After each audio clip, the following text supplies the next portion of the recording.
Hello everyone, welcome you all at my YouTube channel, The Nursing Academy. Myself Purnima, and today's topic is neonatal resuscitation, which is one of the most important topic of child health nursing. So without delay start करते हैं आज का topic neonatal resuscitation. Start करते हैं introduction से. As we all know, perinatal asphyxia is an important preventable cause of neonatal mortality and morbidity, and contributes around 20% of neonatal mortality.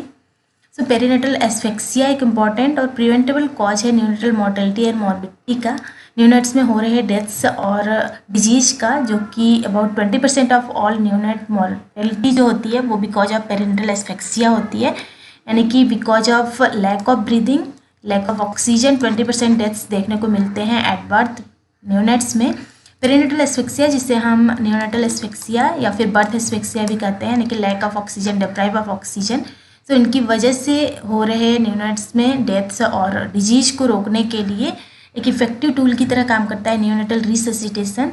So resuscitation is the most effective to reduce perinatal asphyxia, जिसे हम NR भी कहते हैं. Neonatal resuscitation एक effective tool है जो कि perinatal asphyxia को कम करने के लिए यूज किया जाता है. पेरीनेटल एस्फेक्सिया मीन्स बर्थ के टाइम पर जो लैक ऑफ ऑक्सीजन हो रहा है, ऑक्सीजन को कम करने के लिए, डिप्राइव ऑफ ऑक्सीजन जो हो रहा है उसको कम करने के लिए न्यूनेटल रिससिटेशन यूज किया जाता है. एक इफेक्टिव टूल की तरह यूज किया जाता है, इफेक्टिव मेजर होता है ताकि हम पेरीनेटल एस्फेक्सिया को कम कर सके, न्यूनेट्स में हो रहे मॉर्टेलिटी और मॉर्बिडिटी को कम कर सके. सो इसकी ओरिजिन की बात करते हैं. न्यूनेटल रिससिटेशन की ओरिजिन कहाँ से हुई? The neonatal resuscitation program was developed by American Academy of Pediatrics यानी AAP in conjunction with American Heart Association AHA following the neonates resuscitation guidelines.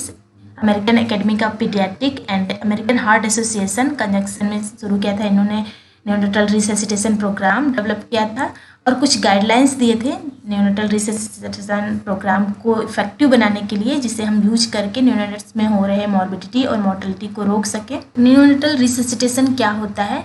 Neonatal resuscitation जैसे कि नेम से क्लियर है, resuscitation of the neonates. Neonatal resuscitation होता है neonates जैसे कि birth to 28 days after birth, and resuscitation means it is the process of correcting physiological disorders such as lack of breathing and heart beat. Definition की बात करते हैं. It is a series of action use to assist newborn babies who have difficulty in making the physiological transition from the intrauterine to extrauterine life.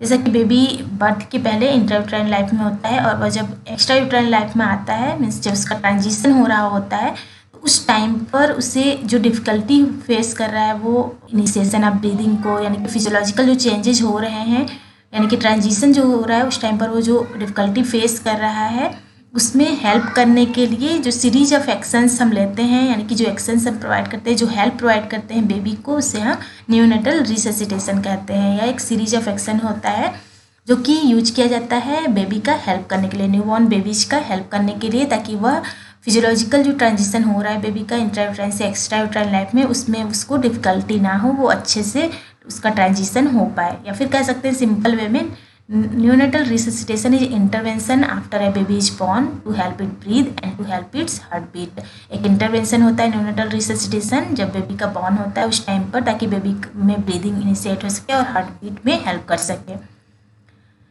Next, इससे previous class अगर आपने किया होगा तो उसमें हमने अच्छे से बताया था आपको न्यूनेट्स में चेंजेस क्या होते हैं after birth, immediately after birth क्या क्या न्यूबॉर्न में चेंजेस देखने को मिलते हैं. यहाँ पर थोड़ा सा हम रिव्यू करेंगे. Changes in newborn physiology after birth क्या देखने को मिलती है. जैसा कि हमें पता है before birth baby totally placenta पर डिपेंड होता है. उसमें जो एल्वेलाई होती है वो फेट फिल्ड एल्वेलाई होते हैं और रेस्पिरेशन में कोई भी पार्ट नहीं लेते हैं, मीन्स प्लेसेंटा के थ्रू ही उनका सब कुछ होता है. तो आफ्टर बर्थ क्या चेंजेज होते हैं उनके बारे में हम थोड़ा सा रिव्यू करेंगे. जैसे ही बेबी क्राई करता है, फर्स्ट ब्रीथ लेता है, एल्वेलाई में एयर सेंटर करते हैं, जो फ्लूइड फिल्ड एल्वेलाई थी वो फ्लूइड्स वो एब्जॉर्ब हो जाएगी और उसका जगह जो होगा वो एयर ले लेगा, यानी कि बेबी जब इंस्पिरेशन करेगा, यानी कि फर्स्ट ब्रीथ लेगा तो एयर से रिप्लेस हो जाएगा, उसका जो फ्लूइड है एल्वेलाई में वो replaced by air. Air enter करेगा, एयर एंटर करने की वजह से जो पार्शियल प्रेशर ऑफ ऑक्सीजन है वो बढ़ेगा और पल्मोनरी आर्टरीज हैं जो पहले कॉन्स्ट्रिक्ट थी यहाँ पर आप देखिए पहले कॉन्स्ट्रिक्ट थी पल्मोनरी आर्ट्रियोल्स, वो यहाँ पर रिलैक्स हो जाएंगी जैसे बेबी ब्रीथ करेगा, और पल्मोनरी वैस्कुलर रेजिस्टेंस जो है वो भी कम हो जाएगा। उसके साथ ही अम्बिलिकल आर्टरीज जो कॉन्स्ट्रिक्ट हो जाएंगी और कॉर्ड क्लैंपिंग की वजह से और अम्बिलिकल आर्टरी और अम्बिलिकल वेन की क्लोजर की वजह से SVR जो है वो ज़्यादा हो जाएगा, सिस्टेमिक वैस्कुलर रेजिस्टेंस बढ़ जाएगा। तो सिस्टेमिक वैस्कुलर रेजिस्टेंस के बढ़ने की वजह से और पल्मोनरी वैस्कुलर रेजिस्टेंस के कम होने की वजह से फंक्शनल क्लोजर हो जाएगा डक्टस आर्टेरियोसस का। ये जो डक्टस आर्टेरियोसस है इसका क्लोजर हो जाएगा। इसके क्लोजर की वजह से ब्लड फ्लो लंग्स में जाएंगी और लंग्स में ऑक्सीजनेशन होगा, फिर वहाँ से सप्लाई होगी ब्लड थ्रू एओर्टा, एओर्टा के थ्रू पूरी बॉडी में सप्लाई होगी। तो ये नॉर्मल फिनोमेना होता है जो आफ्टर बर्थ देखने में मिलते हैं बेबी में। तो अप्रॉक्सीमेटली 90% ऑफ न्यूबॉर्न जो होते हैं उनका स्मूथ ट्रांजिशन हो जाता है, उसमें नॉर्मल ये फिनोमेना देखने को मिलता है आफ्टर बर्थ। तो उस टाइम पर अगर बेबी का ट्रांजिशन जो हो रहा है इंट्रायूट्राइन से एक्स्ट्रायूट्राइन लाइफ में, अगर नॉर्मल ट्रांजिशन हो रहा है तो उस टाइम पर जो 90% ऑफ न्यूबॉर्न होते हैं उनमें नॉर्मली ये देखने को मिलता है और उनमें कोई भी असिस्टेंट की ज़रूरत नहीं पड़ती है, या फिर थोड़ी बहुत असिस्टेंट की थोड़ी बहुत हेल्प की ज़रूरत पड़ती है। नेक्स्ट 10% ऑफ न्यूबॉर्न जो होते हैं उनमें कुछ असिस्टेंट की ज़रूरत पड़ती है, लाइक टैक्टाइल स्टिमुलेशन की ज़रूरत पड़ती है। अगर बेबी में इनिशिएट नहीं हो पा रहा है ब्रीदिंग, उस टाइम पर थोड़ी बहुत हेल्प की ज़रूरत पड़ती है। नेक्स्ट जो 1% ऑफ द न्यूबॉर्न होते हैं उसमें एक्सटेंसिव रिससिटेशन की ज़रूरत पड़ती है। कुछ 1% ही न्यूबॉर्न होते हैं जिनमें एक्सटेंसिव रिससिटेशन, न्यूनेटल रिससिटेशन की ज़रूरत पड़ती है।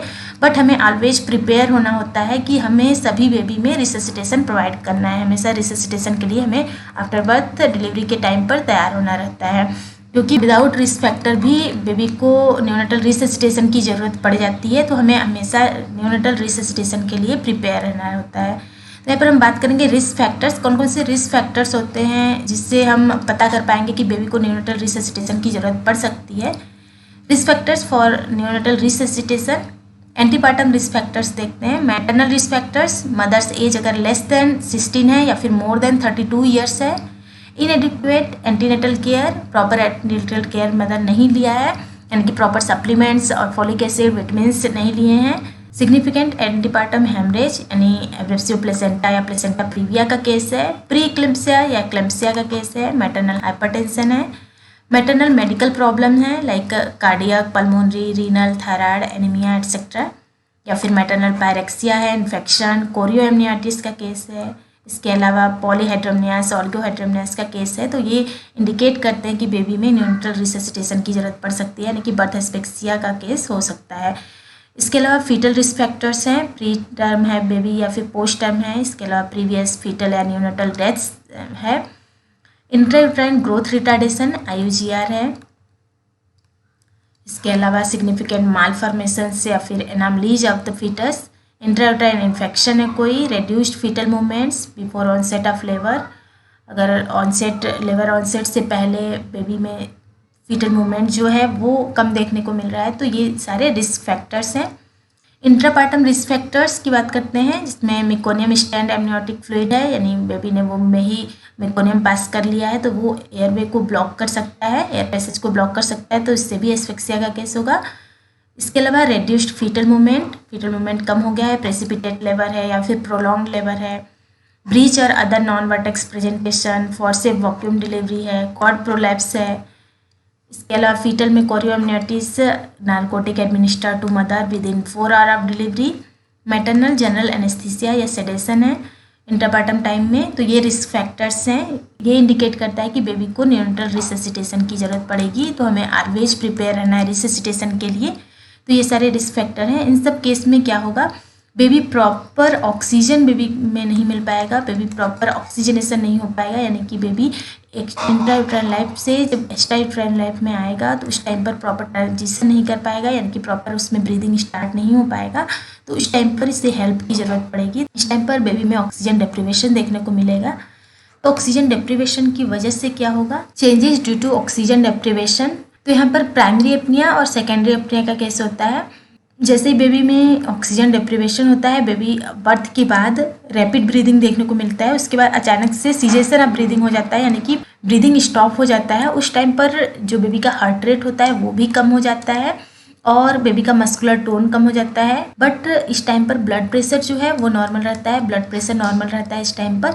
तो most of the cases primary apnoea जब बेबी में होता है तो उस टाइम पर टेक्टाइल स्टिमुलेशन जब हम देते हैं तो उससे ही बेबी में रेस्पिरेशन फिर से शुरू हो जाता है। मोस्ट ऑफ द केसेस इस टाइम पर रेस्पिरेशन रीइनिशिएट हो जाता है। बट अगर इस टाइम पर रेस्पिरेशन रीइनिशिएट नहीं हुआ है, यानी कि प्राइमरी एपनिया के टाइम पर हम स्टिमुलेशन दे रहे हैं बेबी को, टेक्टाइल स्टिमुलेशन, और बेबी का रेस्पिरेशन इनिशिएट नहीं हुआ के बाद बेबी में इरेगुलर गैस्पिंग देखने को मिलेगी, और इरेगुलर गैस्पिंग के बाद बेबी फिर से सीजेशन ऑफ ब्रीदिंग देखने को मिल रहा है, यानी कि सेकेंडरी एपनिया में बेबी जा रहा है। इस टाइम पर हार्ट रेट तो कम हो ही रहा है, साथ में ब्लड प्रेशर भी डाउन होना शुरू हो रहा है और बेबी यहाँ पर फ्लैसिड हो रहा है। तो ये सेकेंडरी एपनिया का केस होता है। तो यहाँ पर प्राइमरी एपनिया और सेकेंडरी एपनिया का केस देखने को मिलता है। अगर बेबी इमीडिएटली आफ्टर बर्थ, हमें आफ्टर बर्थ जनरली एज्यूम करते हैं कि बेबी जो है वो सेकेंडरी एपनिया में ही है, तो हमेशा पॉजिटिव प्रेशर वेंटिलेशन के लिए तैयार रहते हैं, हमेशा नियोनेटल रिससिटेशन के लिए तैयार रहते हैं। आफ्टर बर्थ ऑलवेज एज्यूम करते हैं सेकेंडरी एपनिया, इसलिए हमेशा नियोनेटल रिससिटेशन के लिए प्रिपेयर रहते हैं। नियोनेटल रिससिटेशन बिना टाइम वेस्ट किए हम नियोनेटल रिससिटेशन शुरू कर देते हैं। बिफोर बर्थ फीटल एपोक्सिया जो देखने को मिलता है बर्थ के बाद भी कंटिन्यू रहता है। तो बर्थ के बाद जो एस्फिक्सिया देखने को मिलता है उसे हम एज्यूम करते हैं सेकेंडरी एस्फिक्सिया, और ऑलवेज प्रिपेयर रहते हैं नियोनेटल रिससिटेशन के लिए। तो टेक्टाइल स्टिमुलेशन पर बिना ज़्यादा टाइम वेस्ट किए हम बेबी का रिससिटेशन शुरू कर देते हैं, यानी कि नियोनेटल रिससिटेशन प्रोसेस शुरू कर देते हैं। नेक्स्ट बात करते हैं एडल्ट और नियोनेटल रिससिटेशन में क्या डिफरेंस होता है। तो एडल्ट में CPR आपने पढ़ा होगा, कार्डियो पल्मोनरी रिससिटेशन, यहाँ पर हम पढ़ रहे हैं नियोनेटल रिससिटेशन। तो दोनों में क्या डिफरेंस है। एडल्ट रिससिटेशन जो था उसमें मेन जो सीक्वेंस था रिससिटेशन का वो CAB था, यानी कि सबसे पहले सर्कुलेटरी मैनेजमेंट कर रहे थे, उसके बाद एयरवे, उसके बाद ब्रीदिंग। तो CAB था, जो सीक्वेंस था वो CAB। यहाँ पर नियोनेटल रिससिटेशन में सीक्वेंस ऑफ रिससिटेशन जो है ABC, यानी कि सबसे पहले एयरवे, उसके बाद ब्रीदिंग मैनेजमेंट करेंगे, उसके बाद सर्कुलेशन करेंगे। क्यों? क्योंकि यहाँ पर जो मेन इटियोलॉजी है नियोनेटल में कंप्रोमाइज का, वो एडल्ट में जो कंप्रोमाइज का मेन इटियोलॉजी था वो सर्कुलेशन था, और यहाँ नियोनेटल कंप्रोमाइज का मेन इटियोलॉजी जो है वो ब्रीदिंग है, ब्रीदिंग डिफिकल्टी है। सो यहाँ पर सबसे पहले ब्रीदिंग के लिए एयरवे मैनेजमेंट करेंगे सबसे पहले, उसके बाद ब्रीदिंग, देन सर्कुलेशन मैनेजमेंट करेंगे, सर्कुलेटरी मैनेजमेंट करेंगे। और एडल्ट में जो था, जो मेन कंप्रोमाइज का मेन कॉज था वो सर्कुलेशन था, तो इसलिए सर्कुलेटरी मैनेजमेंट कर रहे थे। तो ये डिफरेंस होता है एडल्ट रिससिटेशन और नियोनेटल रिससिटेशन में। नेक्स्ट बात करते हैं when neonatal resuscitation is not indicated.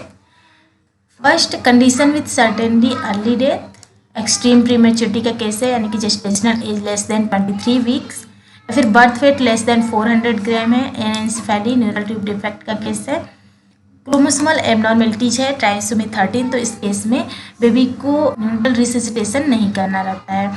सो आज के लिए बस इतना ही। नेक्स्ट क्लास में हम देखेंगे neural resuscitation equipment and supplies. Video अच्छा लगा तो लाइक करिए, शेयर करिए और सब्सक्राइब करिए इस चैनल को। इसके अलावा बेल आइकन प्रेस कीजिए ताकि आने वाले वीडियोज की नोटिफिकेशन आपको मिलते रहें। Thank you.